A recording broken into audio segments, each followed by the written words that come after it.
Sekarang ni makin ramai penunggang isu muncul dekat media sosial. Apa yang dikatakan penunggang isu ni sebenarnya? Dan kenapa kita kena hati-hati? Penunggang isu merujuk kepada individu yang mengambil kesempatan atas sesuatu isu, terutamanya isu yang tengah panas, sensitif ataupun viral, semata-mata untuk mendapatkan perhatian, naikkan follower dan kadang-kadang ni yang jahat ni, dia orang buat duit. Dia orang bukan betul-betul nak bantu, tapi mereka menggunakan isu tu untuk kepentingan diri mereka sendiri. Contoh yang paling biasa sekarang ni kita tengok isu bencana, kematian, isu kemanusiaan, agama atau penderitaan orang lain. Yang tengah panas sekarang ni, isu mengenai bantuan rakyat Malaysia yang diberikan kepada keluarga-keluarga Islam kita di luar sana.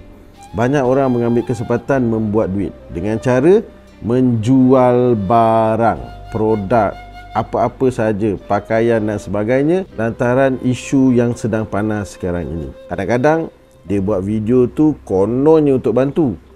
Siap letak hashtag lagi, hashtag trending, minta like, minta share. Ada juga yang guna kesusahan orang tu sebagai konten, tapi bantuan dia tak bagi pun. Yang lebih bahaya lagi adalah yang spin isu, salah tafsir fakta semata-mata nak naikkan engagement. Ini yang membuatkan masyarakat kita keliru dan berpecah belah. Kesan dia sangat besar. Bila terlalu ramai penunggang isu, orang mula hilang kepercayaan pada bantuan sebenar. Mangsa sebenar pun boleh terenaya. Isu penting lalas jadi bahan hiburan, bahan kutukan, bahan kecaman. Kita ni pula jadi penonton drama. Like, share. Bukan menyelesaikan masalah pun. So lepas ni, sebelum share atau sokong sesuatu konten tu, tanya dulu, ini konten bantu ke konten menunggang atau menumpang isu?